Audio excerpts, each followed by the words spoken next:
नमस्कार दोस्तों, कैसे हो आप सब लोग। उम्मीद है आप सब अच्छे होंगे और अपनी लाइफ में आगे बढ़ रहे होंगे।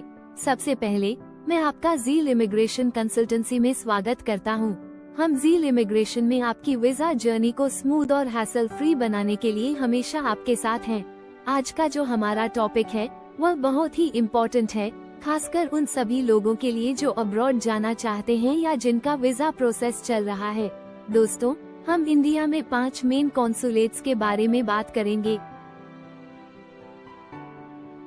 ये कॉन्सुलेट्स मुंबई, दिल्ली, हैदराबाद, चेन्नई और कोलकाता में हैं। इन कॉन्सुलेट्स में से कहां पर ज्यादा रिजेक्शंस देखने को मिलते हैं?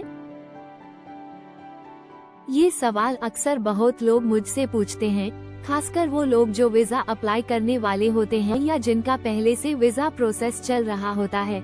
कुछ लोग ये सवाल करते हैं कि सर, मुंबई और दिल्ली में ज्यादा रिजेक्शंस क्यों होते हैं? और कुछ लोगों ने तो पहले ही दिल्ली में अपॉइंटमेंट ले लिया है, किसी ने मुंबई में भी अपॉइंटमेंट लिया है, लेकिन अब वो लोग उस इंटरव्यू को अटेंड नहीं करना चाहते क्योंकि उनका मानना है कि यहाँ पर रिजेक्शन रेट बहुत हाई है। तो दोस्तों, सबसे पहले मैं आपसे एक बात क्लियर करना चाहता हूँ कि दिल्ली और मुंबई में रिजेक्शन रेट ज्यादा इसलिए दिखाई देते हैं क्योंकि यहाँ पर ज्यादा एप्लीकेशंस फाइल होते हैं। जहाँ ज्यादा एप्लीकेशंस फाइल होते हैं वहाँ पर रिजेक्शंस भी ज्यादा हो सकते हैं और अप्रूवल्स भी ज्यादा हो सकते हैं। अब दोस्तों, अगर हम सिर्फ रिजेक्शंस की बात करें तो कहीं भी रिजेक्शंस हो सकते हैं। रिजेक्शन का मतलब ये नहीं है कि वीजा प्रोसेस गलत था या कुछ गड़बड़ी हुई थी। कभी कभी एप्लीकेशन में कुछ कमी रह जाती है या फिर डॉक्यूमेंट्स सही से नहीं होते हैं तो भी वीजा रिजेक्ट हो सकता है। तो रिजेक्शंस को लेकर आपको डरने की जरूरत नहीं है। अगर हम रिजेक्शंस देख रहे हैं तो हमें ये भी देखना चाहिए कि कितने वीज़ास अप्रूव्ड हो रहे हैं। क्या आप जानते हैं कि मुंबई और दिल्ली में हर दिन कितने वीज़ास अप्रूव्ड होते हैं? ये नंबर्स भी बहुत ज्यादा होते हैं और यही वजह है कि जहां ज्यादा एप्लीकेशंस फाइल होते हैं वहां पर रिजेक्शंस और अप्रूवल्स दोनों का काउंट बढ़ता है। अब दोस्तों, मैं चाहता हूं कि आप लोग इस पर ज्यादा ध्यान न दें।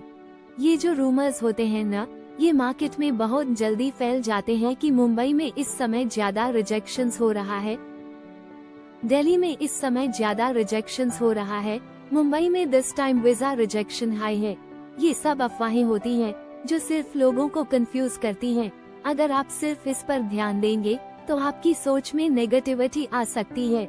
जब आपकी सोच नेगेटिव होगी तो आप खुद को सही से प्रिपेयर नहीं कर पाएंगे और फिर इंटरव्यू के टाइम जो आपका कॉन्फिडेंस होता है वह भी डाउटफुल हो सकता है। इसलिए मैं आपसे कहता हूँ कि इन रूमर्स पर बिल्कुल ध्यान न दें। आपको सिर्फ अपनी प्रिपरेशन पर फोकस करना है और पूरी तरह से कॉन्फिडेंट रहना है। तो दोस्तों, सबसे पहले आप अपने सब्जेक्ट पर फोकस करें। जो भी आपने फील्ड चूज की है उसमें अच्छे से प्रिपरेशन करें। जब आप अच्छे से प्रिपरेशन करेंगे तो आपको खुद पर कॉन्फिडेंस आएगा।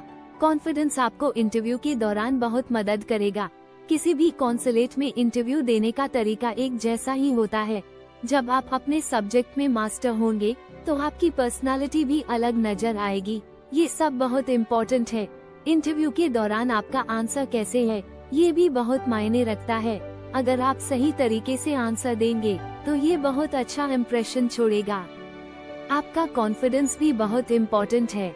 जब आप अपने इंटरव्यू में खुद को बिना किसी डर के पेश करेंगे तो उस इंटरव्यू का रिजल्ट भी बेटर आएगा। तो यह एक क्यूएड तरीका है। आप जैसे जैसे प्रिपरेशन करेंगे वैसे वैसे आपका कॉन्फिडेंस बढ़ेगा और जब आप इंटरव्यू में बैठेंगे तो आप अपने सवालों का जवाब बहुत अच्छे तरीके से दे पाएंगे।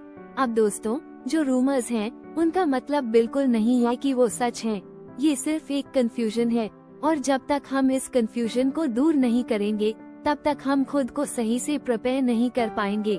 इसलिए आपको सिर्फ अपने सब्जेक्ट में अच्छा होना है और पूरा फोकस इस पर रखना है कि इंटरव्यू के वक्त आप अपना बेस्ट दे सकें।